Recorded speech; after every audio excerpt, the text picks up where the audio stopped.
జై Bhim brother. Welcome to GSP. Thank you. నమస్తే. ఈరోజు మన జిఎస్పి స్టూడియోలో మనతో మాట్లాడడానికి భీమ్ ఆర్మీ తెలంగాణ రాష్ట్ర అధ్యక్షులు వనం మహేందర్ గారు ఉన్నారు. వారి మాటల్లోనే కొన్ని విషయాలు తెలుసుకుందాం. అన్నగారు, ముందుగా మీ కుటుంబం గురించి, మీ కుటుంబ నేపథ్యం గురించి కొన్ని విషయాలు మా ప్రేక్షకులతో పంచుకుంటారా? ఖచ్చితంగా బ్రదర్. దానికంటే ముందుగా మీ జిఎస్పి ఛానల్కి మా తరఫున, భీమ్ ఆర్మీ తరఫున శుభాకాంక్షలు తెలియజేస్తున్నాను. అలాగే ఈ కొత్త ఛానల్ ప్రజల్లోకి వారి కష్టాలను, కింది నుండి కూడా అణగారిన వర్గాల కష్టాలను, వారి సుఖాలను ఖచ్చితంగా ప్రభుత్వం చేరే వరకు మీ జిఎస్పి ఛానల్ చేరవేస్తుందని మేము ఆకాంక్షిస్తూ, ఇక్కడికి మీ ఛానల్కి మమ్మల్ని ఆహ్వానించినందుకు మీకు ముందుగా శుభాకాంక్షలు, ధన్యవాదాలు తెలుపుతూ ఉన్నాను. ఇక మా కుటుంబ నేపథ్యం గురించి అయితే, మా ఫాదర్కి మేము ముగ్గురం అన్నదమ్ములం అండ్ ముగ్గురం అక్క చెల్లెళ్ళం. నాకు తెలిసిన సమాచారం ప్రకారం మీ కుటుంబ నేపథ్యం 40 years నుంచి రాజకీయంగా ఉందని తెలుసుకున్నాము. సో దాని గురించి మాకు కొన్ని వివరాలు చెప్పగలరా? అవును బ్రదర్, అది నిజమే. మా ఫాదర్ సిపిఎంలో గత కొంతకాలం పనిచేశారు. ఆ తర్వాత టీడీపీ కోసం పనిచేయడం జరిగింది. అలాగే మా బాబాయ్ వనం నరసింహ, ఆయన ఈ ముందు నుండి కూడాను ఎంఆర్పిఎస్లో మందకృష్ణ గారి వెన్నంటి ఉంటూ ఇప్పుడు కూడా అందులో జరుగుతూ ఉంది. మీ ఫాదర్ టీడీపీ సిపిఎంలో ఉన్నారన్నారు, మీ బాబాయ్ ఎంఆర్పిఎస్లో ఉన్నారన్నారు. ఈ రెండింటిని వదిలేసి మీరు భీమ్ ఆర్మీ సైడ్ రావడానికి గల కారణం? యా బ్రదర్, మేము భీమ్ ఆర్మీలోకి రావడానికి ముఖ్య కారణం ఏంటంటే, ఈరోజు చంద్రశేఖర్ ఆజాద్ గారి పోరాటం, వారు అంబేద్కర్ గారి మరియు కాంశీరామ్ గారి సిద్ధాంతాలను ఫాలో కావడం, మేము అంబేద్కర్ గారి, కాంశీరామ్ గారి సిద్ధాంతాలను కూడా మేము ఫాలో కావడం, ఇవి మాకు బాగా కలిసి వచ్చి, అలాగే చంద్రశేఖర్ ఆజాద్ గారితో ఉండి ఆయన అణగారిన వర్గాల కోసం, దళిత బహుజనుల కోసం ఆయన పోరాటాన్ని చూసి మేము ఆయన పట్ల ఆకర్షితులమై అక్కడికి ఆ పార్టీలో ఆయనతో కలిసి ముందుకు సాగాలని, ఆయనతో పాటు కలిసి ముందుకు అతి తొందరలో ప్రజలోకి చేరుకోవచ్చు అని చెప్పేసి మేము ఆయనను ఆ భీమ్ ఆర్మీలో పనిచేయడం జరుగుతూ ఉంది. భీమ్ ఆర్మీ ఎప్పుడు, ఎందుకు, ఎలా స్థాపించబడింది? భీమ్ ఆర్మీ అనేది 2015 మొదలయ్యింది. దీనిని వినయరతన్ సింగ్ గారు అలాగే ఆజాద్ గారు కలిసి ప్రారంభించడం జరిగింది. ఇది ఉత్తరప్రదేశ్లోని సహరన్పూర్లో మొదలై ఈరోజు దేశవ్యాప్తంగా విస్తరించి ప్రపంచవ్యాప్తంగా భీమ్ ఆర్మీ వైపు ఈరోజు చూడటం జరుగుతుంది. మనందరికీ తెలిసిన విషయమే, మన భారతదేశంలో కుల వివక్ష ఏ విధంగా సాగుతుందో, ఈ కుల వివక్షలో భాగంగానే ఈరోజు ఉత్తరప్రదేశ్లోని సహరన్పూర్ జిల్లాలో 2015లో భీమ్ ఆర్మీ అని మొదలై దీనిని దేశం మొత్తంగా ఈరోజు 27 రాష్ట్రాలలో ఇది వ్యాపించింది. భీమ్ ఆర్మీ అనేది చంద్రశేఖర్ గారు అలాగే వినయరతన్ సింగ్ గారు ఇద్దరు కలిసి స్థాపించడం జరిగింది. దీనికి భీమ్ ఆర్మీ జాతీయ అధ్యక్షులుగా వినయరతన్ సింగ్ గారు, అలాగే ఆజాద్ సమాజ్ పార్టీ జాతీయ అధ్యక్షులుగా చంద్రశేఖర్ ఆజాద్ గారు కొనసాగుతూ ముందుకు వెళ్ళడం జరుగుతూ ఉంది. ఈరోజు భీమ్ ఆర్మీ అనేది బహుజనులందరినీ ఏకతాటిపై తీసుకొచ్చి అంబేద్కర్ గారి సిద్ధాంతమైన బోధించు, సమీకరించు, పోరాడు అనే లక్ష్యంతో దానిని ప్రజలకు బోధిస్తూ, అందరినీ సమీకరిస్తూ, అణగారిన వర్గాలపై జరుగుతున్న వివక్షతకు వ్యతిరేకంగా పోరాడుతూ ఈ దేశంలో సమానత్వం కోసం పోరాడుతున్నటువంటి సంస్థే భీమ్ ఆర్మీ. అణగారిన వర్గాల కోసం భీమ్ ఆర్మీ ఏ విధంగా ముందుకెళ్తుంది? భీమ్ ఆర్మీ అణగారిన వర్గాల కోసం విద్యతో మొదలై, మనకు రాజ్యాధికారం ముఖ్యం కాబట్టి అంబేద్కర్ గారు చెప్పినటువంటి సిద్ధాంతం బోధించు, సమీకరించు, పోరాడు అనే సిద్ధాంతాన్ని తీసుకొని ప్రజలకి బోధిస్తూ, అందరినీ ఒక చోటికి సమీకరిస్తూ, రాజ్యాధికారమే లక్ష్యంగా ఈరోజు రాజ్యాధికారం వైపు ప్రయాణిస్తుంది భీమ్ ఆర్మీ.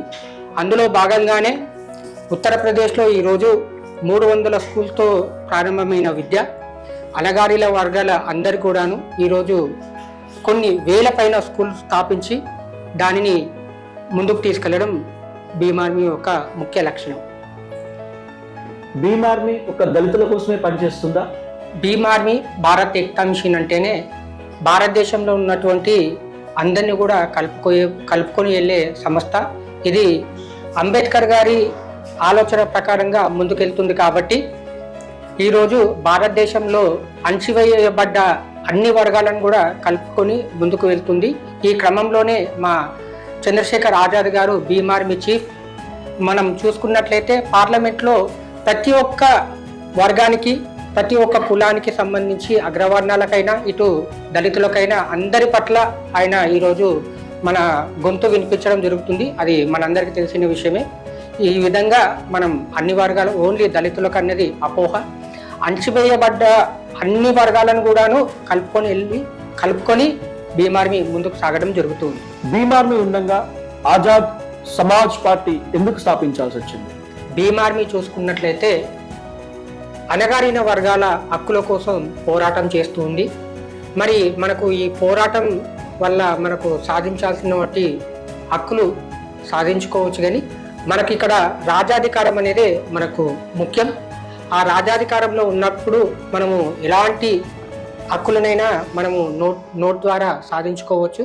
అందులో భాగంగానే ఈరోజు మనకు బహుజనులందరూ కూడాను రాజాధికారం ముఖ్యం కాబట్టి రాజాధికారంతోనే మనకు కావాల్సినటువంటి శాసనాలు చేసుకోవచ్చు. కాబట్టి ఆ దిశలోనే భీమ్ ఆర్మీ అనేది ఇక్కడ పోరాటాలు దళితుల పట్ల, అణగారిన వర్గాల పట్ల పోరాటం చేస్తూ ఉంది. మరి మనం దాన్ని శాసనాలుగా సాధించాలంటే ఈరోజు మనము అసెంబ్లీలో, పార్లమెంట్లో ఉండాల్సిందే, మన వాళ్ళు ఉండాల్సిందే. సో దాని గురించి అని చెప్పేసి ఈరోజు ఆజాద్ సమాజ్ పార్టీ స్థాపించడం జరిగింది. భీమ్ ఆర్మీ, ఆజాద్ సమాజ్ పార్టీ రెండు ఒకటేనా, వేరువేరుగా పనిచేస్తున్నాయి? ఈరోజు భీమ్ ఆర్మీ అనేది ఒక సంస్థ మాత్రమే. ఇది అంబేద్కర్ గారి ఆలోచన విధానంలో ముందుకు వెళ్తూ ఉంది. మరి ఆజాద్ సమాజ్ పార్టీ కూడాను మనకు రాజ్యాంగం పరిరక్షించాలి, దళితులకు ఏదైతే సమాన హక్కులు రావాలో దాని గురించి ఆజాద్ సమాజ్ పార్టీ చట్టసభలలో పోరాడుతుంది. భీమ్ ఆర్మీ అనేది మన గ్రౌండ్లో పోరాడుతుంది. దీనికి ఒక చిన్న ఉదాహరణ ఏంటంటే, ఈరోజు బీజేపీకి ఆర్ఎస్ఎస్ ఎలా పనిచేస్తూ ఉందో ఆజాద్ సమాజ్ పార్టీ కూడాను భీమ్ ఆర్మీ ఆ విధంగా పనిచేస్తూ ముందుకు సాగడం జరుగుతుంది. ఆజాద్ సమాజ్ పార్టీని స్థాపించడానికి గల కారణం ఏమిటి? మంచి ప్రశ్న. ఈరోజు మనం చూసుకున్నట్లయితే మరి అంబేద్కర్ గారే ఆర్పిఐ అనే ఒక పార్టీని స్థాపించారు. మరి దానికి అనుగుణంగా అందులోకి వెళ్లకుండా కాంశీరామ్ గారు బిఎస్పిని స్థాపించడం జరిగింది. సో మనం ఎప్పటికప్పుడు ప్రజలకు అనుగుణంగా, ప్రజల అభిప్రాయం మేరకు మనం వాళ్ళ నాడిని పట్టుకొని ముందుకెళ్తూ ఉండడం జరగాలి. ఇందులో భాగంగానే ఎప్పుడైతే కాంశీరామ్ గారి మరణం తర్వాత జరిగిన పరిణామాలను చూసుకొని బహుజన హితాయ బహుజన సుఖాయ నినాదం నుండి ఈరోజు బిఎస్పి సర్వజన హితాయ సర్వజన సుఖాయకు నినాదం మారడం జరిగింది.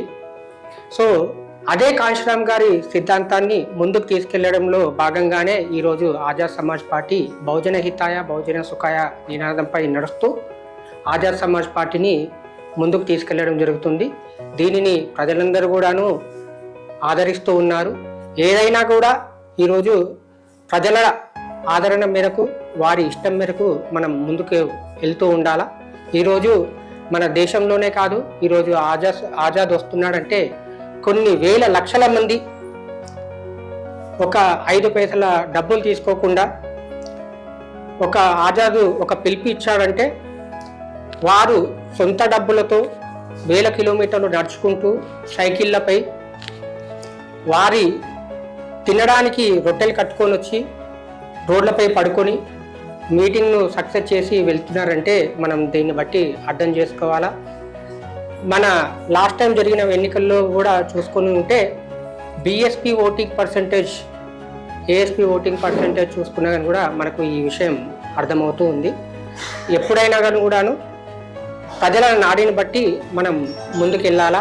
ఈరోజు యువతలో ఆజాద్ గారు ఒక యువతకి ఆదర్శంగా, ఒక ఐకాన్గా నిలవడం జరిగింది.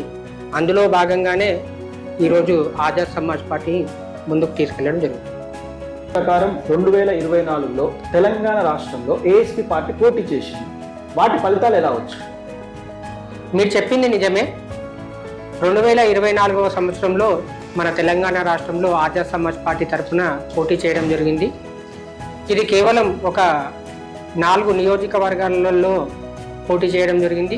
ఒకటి మలక్పేట్, రెండోది సత్తుపల్లి, మూడోది కల్వకుర్తి, వరంగల్ ఈస్ట్. ఈ 4 నియోజకవర్గాలలో పోటీ చేయడం జరిగింది. మరి దీని ఫలితాలు ఎలా ఉన్నాయంటే, ఎన్నో సంవత్సరాల నుండి మన తెలంగాణలో ఉన్నటువంటి బీఎస్పీ పార్టీ అయినా, అలాగే విశారదన్ మహారాజ్ గారు స్థాపించినటువంటి ధర్మ సమాజ్ పార్టీ అయినా,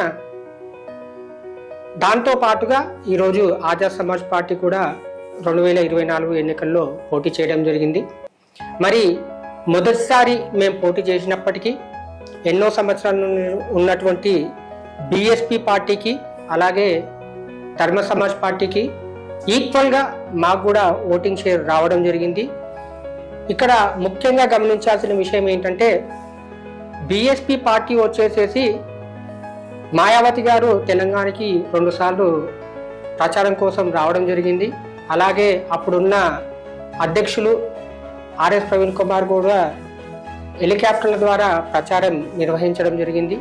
అలాగే విశారదన్ మహారాజ్ ఎన్నో సంవత్సరాల నుండి తెలంగాణలో పాతుకుపోయిన వ్యక్తి, ఆయన కూడా ప్రచారంలో భాగంగా బాగా కష్టపడడం జరిగింది. మేము మా పార్టీ తరఫున ఎలాంటి ప్రచారం చేయకుండా ఒక 1 వీక్ ముందు బీఫామ్లు వాళ్ళకు ఇవ్వడం జరిగింది. మేము మా అభ్యర్థులకు ఒక 1 వీక్ ముందు బీఫామ్లు ఇచ్చిన తర్వాత, మరి ఈరోజు చూసుకుంటే బీఎస్పీ పార్టీకి ధర్మ సమాజ్ పార్టీకి ఎంతైతే ఓటింగ్ శాతం వచ్చిందో, మేము ఎలాంటి ప్రచారాలు చేయకుండా కానీ కూడాను ఓన్లీ ఒక ఆజాద్ గారికి ఉన్న క్రేజ్ ప్రకారంగా క్రేజ్ని చూసుకొని ఈరోజు వారికి ఎంతైతే ఓటింగ్ పర్సెంట్ వచ్చిందో మాకు కూడాను కేవలం ఆజాద్ గారి మొహం వల్ల, ఆయన పోరాటాల వల్ల ఈరోజు తెలంగాణలో మాకు కూడా అదే ఓటింగ్ పర్సెంటేజ్ రావడం జరిగింది. ఆజాద్ గారి కృషి వల్ల, కేవలం ఆజాద్ గారి మొహం చూసి ఆయనను ఇక్కడికి తెలంగాణకి ప్రచారం తీసుకురాకపోయినా, ఎలాంటి ప్రచారాలు లేకపోయినా ఈరోజు బీఎస్పీకి అలాగే ధర్మ సమాజ్ పార్టీకి ఎంతైతే ఓటింగ్ పర్సెంట్ వచ్చిందో, ఈరోజు భీమార్మీ తెలంగాణలో చేస్తున్న కృషి వల్ల మాకు కూడా సేమ్ పర్సెంటేజ్ ఈసారి ఎన్నికల్లో రావడం జరిగింది. దీనిని బట్టి మనం భీమార్మీ ఎలా ముందుకెళ్తుంది అన్నది మనకు అర్థమవుతూ ఉంది. ఓకే, మీ ఆధ్వర్యంలో భీమార్మీని తెలంగాణ రాష్ట్రంలో ఏ విధంగా ముందుకు తీసుకెళ్తున్నారు? మాకు అధ్యక్ష పదవి చేపట్టిన తర్వాత ఈరోజు తెలంగాణలో అణగారిన వర్గాలకు ప్రతి ఒక్కరు కూడాను విద్యను అందించేందుకు కృషి చేస్తూ ఉన్నాము. అలాగే అందులో భాగంగానే కొన్ని విద్యా సంస్థలు ఏర్పరిచి, విద్యా సంస్థలు అంటే ఓపెన్ ప్లేస్లలో కొన్ని మాకు తెలిసిన ఇళ్లల్లో మా కార్యకర్తలు అణగారిన వర్గాలను ఎస్సీ ఎస్టీ బీసీలకు అందరు కూడాను ఫ్రీ ట్యూషన్స్ అందిస్తూ ఉన్నాం. అలాగే రాజ్యాంగ పరిరక్షణ కోసం మేము పోరాడుతూ ఎస్సీ ఎస్టీ బీసీలపై జరుగుతున్నటువంటి కుల వివక్షకు కానీ మాకు సమాన హక్కుల గురించి ఈరోజు తెలంగాణలో పోరాడుతూ మేము ముందుకు సాగడం జరుగుతూ ఉంది. ఇందులో భాగంగానే ఎంతో మందికి మేము సహాయం చేయడం జరిగింది. మాకు అర్ధరాత్రి కూడాను 1:30కు 2:30కి మాకు ఫోన్లు వస్తుంటాయి, ఇక్కడ మాకు సమస్య వచ్చింది మీరు రండి అని చెప్పేసి మేము అలాంటి టైంలో అక్కడ ఉన్న క్యాడర్కు చెప్పేసి ఆ సమస్యను ఎన్నో సాల్వ్ చేయడం జరిగింది. సో ఈ విధంగా మేము తెలంగాణలో ముందుకు వెళ్ళడం జరుగుతుంది. భవిష్యత్తులో మీ వ్యూహం ఏమిటి ఇలాంటి దాడుల విషయమే? భవిష్యత్తులో మా వ్యూహం అంటూ ఏమీ లేదు. ఈ దాడులు ప్రతి దాడులు అనేది ఎక్కడైనా ఎవరికైనా సహజమే. మా నాయకుడి పైన ఇప్పటివరకు 4 సార్లు అటాక్ జరగడం జరిగింది, షూట్ చేయడం జరిగింది. మాకు అగ్రవర్ణాలకు వ్యతిరేకంగా వెళ్తున్నప్పుడు ఇవన్నీ కూడా మామూలుగా సర్వసాధారణంగా జరుగుతున్న విషయాలే జరుగుతూ ఉంటాయి. ఓకే, మీకు భీమార్మీ చీఫ్కి ఉన్న అనుబంధం గురించి? మాకు భీమ్ ఆర్మీ చీఫ్ ఆజాద్ గారికి మంచి సంబంధాలు ఉన్నాయి. అవి ఎంతలా అంటే అతను మమ్మల్ని ఒక సొంత సోదరుడుగా భావిస్తూ ఉంటారు. ఒక ఫ్యామిలీ మెంబర్గా భావిస్తూ మమ్మల్నే కాదు, భీమ్ ఆర్మీలో ఆజాద్ సమాజ్ పార్టీలో పనిచేసే ప్రతి ఒక్కరిని కూడాను ఆయన సోదరభావంతో చూస్తూ ఉంటారు. వారికి ఏమైనా జరిగిందంటున్న సెకండ్లో ఆయన ఇక్కడ స్పందించడం జరుగుతూ ఉంటుంది. ఈరోజు మాకు ఆజాద్ గారికి చాలా అనుభూతులు కూడా మిగిలి ఉన్నాయి. ఇందులో భాగంగా ముఖ్యంగా యూపీ ఎలక్షన్ జరుగుతున్న సమయంలో మేము యూపీ ఎలక్షన్ క్యాంపెయిన్కి వెళ్ళడం జరిగింది. అప్పుడు మేము ఆజాద్ గారితో పాటుగా, ఆజాద్ గారు ముందు కారులో ఉన్నారు, మేము వెనుక కారులో ఉన్నాము. సో ఇంకొక విషయం ఏంటంటే, ఆజాద్ గారు మమ్మల్ని ఈ సంవత్సరం జనవరి 1వ తేదీన మాకు పర్సనల్గా ఫోన్ చేసి నేను వస్తున్నాను నేను కలవడానికి అని చెప్పేసి జనవరి 1 రోజు మమ్మల్ని కలిసి వెళ్ళడం జరిగింది. అంటే మా మధ్య ఇన్ని రాష్ట్రాలు ఉన్నా కానీ కూడాను, భారతదేశంలో ఇన్ని రాష్ట్రాలు ఉన్నా కానీ కూడాను ప్రత్యేకంగా మమ్మల్ని ఫోన్ చేసి ఒక సర్ప్రైజ్ ఇచ్చే విధంగా, ఎప్పటికీ జ్ఞాపకం ఉండే విధంగా ఈరోజు జనవరి 1కు మమ్మల్ని వచ్చి కలవడం జరిగింది.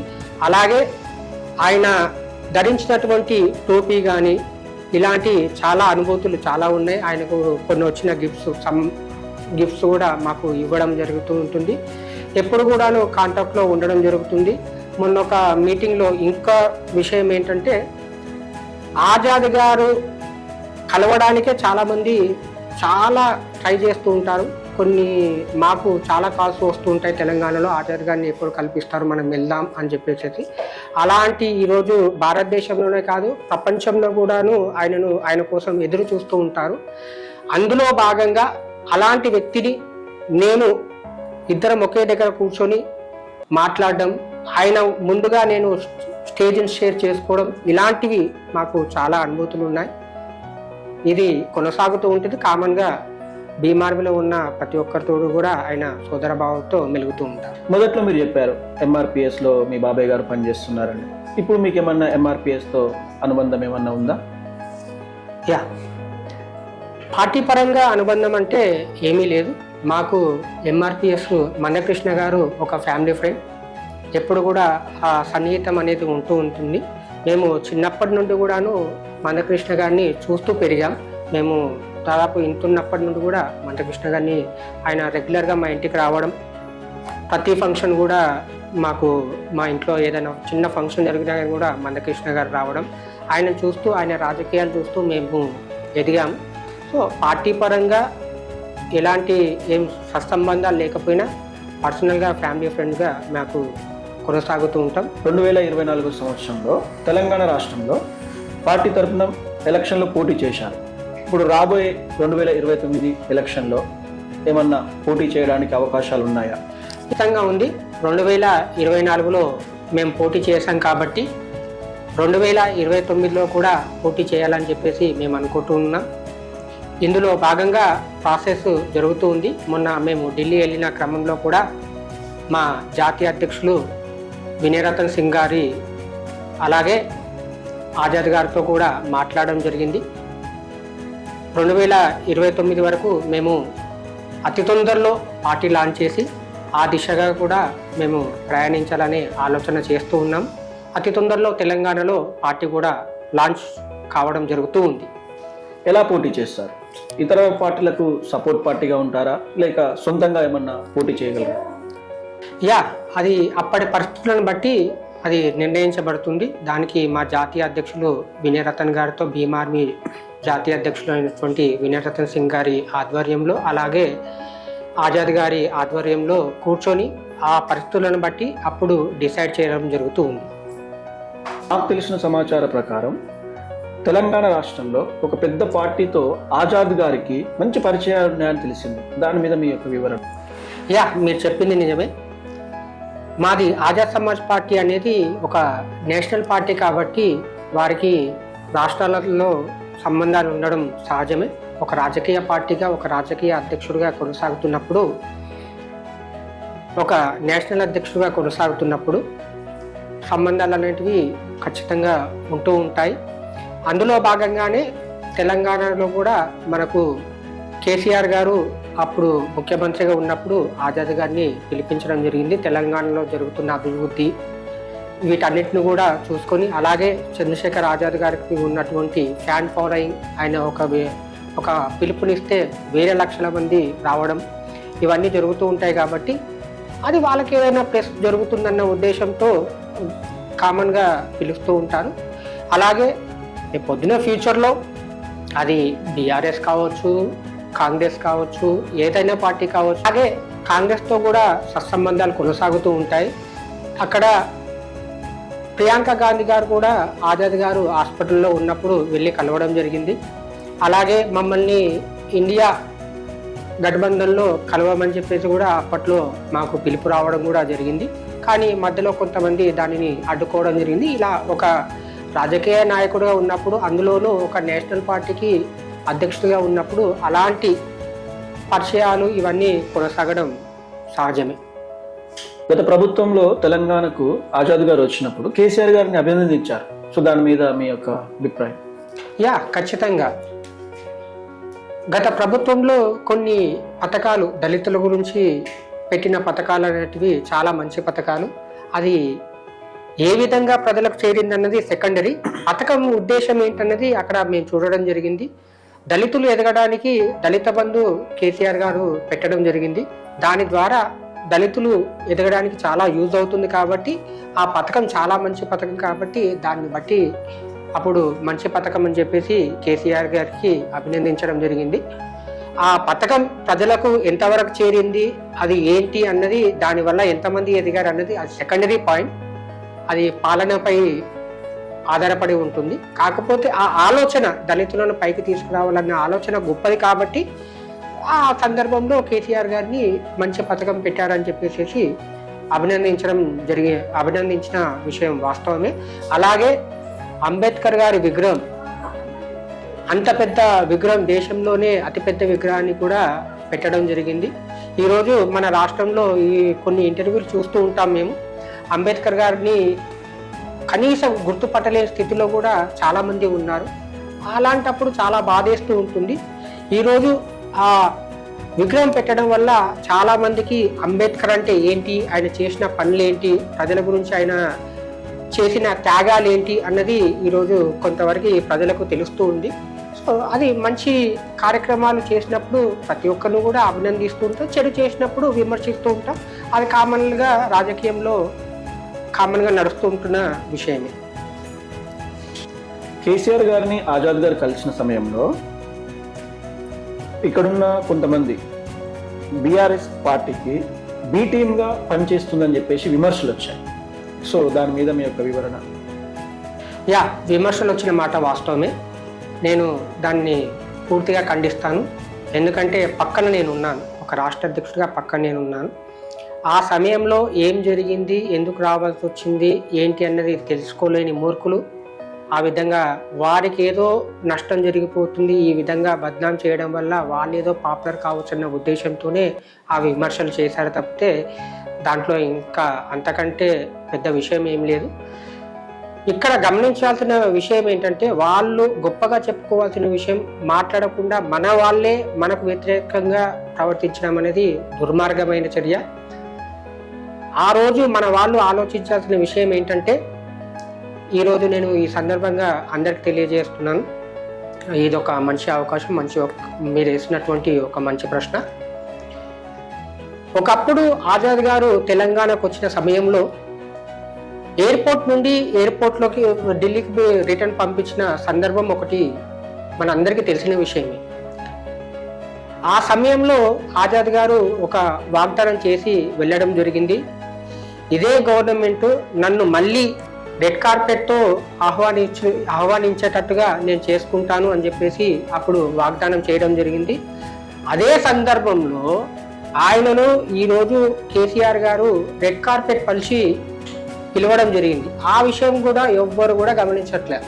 మనం ఫస్ట్ మాట్లాడుకోవాల్సిన విషయం అదే.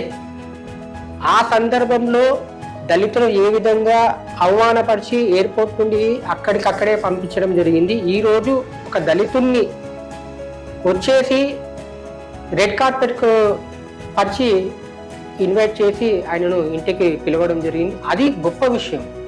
దానిని ఇక్కడ మనం ఫోకస్ చేయాలా.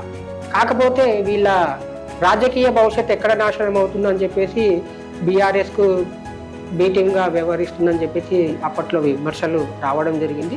కాకపోతే అసలైన విషయం మాకు తెలుసు కాబట్టి మనం ఏ స్టేజ్లో ఒక ఎయిర్పోర్ట్లో నుండి అక్కడి నుండి అక్కడే పంపించే స్టేజ్ నుండి ఈరోజు రెడ్ కార్పెట్ పిలిపించుకునే స్టేజ్ వరకు ఇప్పటివరకు కూడా ఏదైనా ఆ రోజు నేను పత్రికలు కూడా చూస్తున్నప్పుడు నాకు ఆశ్చర్యమైన విషయం ఏంటంటే ఎప్పుడు కూడాను ఒక దళితుడి ఇంట్లో సీఎం గారు భోజనం చేశారు, ఎమ్మెల్యే భోజనం చేశారు, పిఎం భోజనం చేశారని రాస్తూ ఉంటారు. మరి ఈరోజు ఒక అగ్రవర్ణాల ఇంట్లోకి వెళ్ళేసి ఆయన భోజనం చేసిన విషయాన్ని అది గొప్పగా రాయాలి కదా. ఒక అగ్రవర్ణాల ఇంటికి ఆజాద్ గారు ఒక గెస్ట్గా వెళ్ళేసి అక్కడ భోజనం చేశారన్న విషయం గొప్పగా రాయాల్సింది. సో అది అంతా కూడాను వాళ్ళ రాజకీయ భవిష్యత్తు ఎక్కడ నాశనం అవుతుందన్న భయంతో వాళ్ళు ఆ విధంగా పుట్టించారే తప్పితే ఇంకా ఇప్పుడు తెలంగాణలో రోజుకో కొత్త పార్టీ పుట్టుకొస్తుంది. వాళ్ళకు ఆర్థిక బలం, అంగబలం అన్నీ ఉన్నాయి. ఈ పరిస్థితుల్లో మీరు ఏఎస్పీ పార్టీని ప్రజల దగ్గరికి ఏ విధంగా తీసుకెళ్తారు? మంచి క్వశ్చన్. ఇప్పుడు ప్రజలకు కావాల్సింది ఆర్థికంతో పని లేదు, వాళ్ళకు కావాల్సిన చైతన్యం. ఈరోజు మన ఆజాద్ గారిని చూసుకుంటే ఎలాంటి ఆర్థిక బలం లేకపోయినా కానీ కూడా ఈరోజు గెలిచి ఒక ఎంపీగా గెలిచి పార్లమెంట్లో అడుగుపెట్టడం జరిగింది. అదే ఒక మనకు మంచి ఉదాహరణ. అలాగే తెలంగాణలో కూడా మేము పోటీ చేయించిన స్థానాల్లో ఇదివరకు మనం మాట్లాడుకున్నాం. ఎలాంటి ప్రచారాలు లేకపోయినా, ఎలాంటి ఆర్థిక బలం లేకపోయినా కానీ కూడాను మాకు ఓటింగ్ పర్సెంటేజ్ అనేది ఇతర పార్టీలతో పోల్చుకుంటే వాళ్ళకి ఎంత వచ్చిందో మాకు కూడా అంతే వచ్చింది. మనం కల్పించాల్సింది ప్రజలకు చైతన్యం, ఓటు చైతన్యం మనం కల్పించినప్పుడు ఈ ఆర్థిక బలంతో మనకు అవసరం ఉండదు. ప్రస్తుతం బీమార్మి చేస్తుంది అదే పని. ప్రజలను చైతన్యపరుస్తూ మనం ముందుకెళ్తూ ఉన్నాం. ఇది విషయం. రాబోయే కాలంలో ఆజాద్ గారిని ప్రధానమంత్రిగా చూసే అవకాశం ఏమన్నా ఉందా? ఖచ్చితంగా. వచ్చే 10 సంవత్సరాలలో ఆజాద్ గారిని ఈ దేశానికి ప్రధానమంత్రిగా ఖచ్చితంగా మనం అందరం కూడా చూస్తాం. ఒకప్పుడు ఈయనేం గెలుస్తాడు అనుకున్న వాళ్ళే ఈరోజు ఎంపీగా గెలిపించి పార్లమెంటుకు పంపించడం జరిగింది. రేపు కూడాను ప్రధానమంత్రిగా ఖచ్చితంగా ఆజాద్ గారిని మేము గెలిపించుకుంటాం. ఈ దేశానికి ప్రధానమంత్రిగా ఆ సీట్లో ఆజాద్ గారిని కూర్చోబెట్టి మేము చూపిస్తామని చెప్పేసి ఈ సందర్భంగా మీ అందరికి తెలియజేస్తాం. అన్న, చివరిగా రాపిడ్ ఫైర్ క్వశ్చన్స్, స్వీట్గా, షార్ట్గా, గన్ షాట్లో చెప్పేసేయండి. ఓకే. మందకృష్ణ మాదిగ మంచి పోరాట యోధుడు. విశారదన్ మంచి వక్త. ఆర్ఎస్ ప్రవీణ్ కుమార్ కట్టు బానిస. కవిత మంచి పోరాట యోధురాలు. బండి సంజయ్ ఆయన గురించి మాట్లాడడానికి ఏం లేదు. ఫైనల్గా బీమార్మి రాష్ట్ర అధ్యక్షులుగా తెలంగాణ రాష్ట్ర ప్రజలకు మీరు ఇచ్చే సందేశం? ప్రజలకు ఇచ్చే సందేశం ఏంటంటే ఈరోజు మన హక్కులు సాధించుకోవడానికి మనమే పోరాడాలి. కనీసం మీరు పోరాడలేకపోతే మీరు పోరాడే వారికి మద్దతు ఇవ్వండి. మీరు బయటకు వచ్చి పోరాటం చేయకపోతే కనీసం మీ గొంతు ద్వారా ప్రభుత్వాన్ని సోషల్ మీడియా ద్వారా ప్రశ్నించండి. అది కూడా చేయలేమంటే కనీసం మీరు ఒక పోస్ట్ ద్వారానైనా మీరు ప్రభుత్వాన్ని నిలదీసే విధంగా ప్రయత్నించండి. అది కూడా కాలేదు అంటే మీరు పోరాడే వారికి మద్దతుగా నిలబడి మీ హక్కులను సాధించాల్సిందిగా నేను ఈ సందర్భంగా తెలియజేస్తున్నాను. జై భీమ్.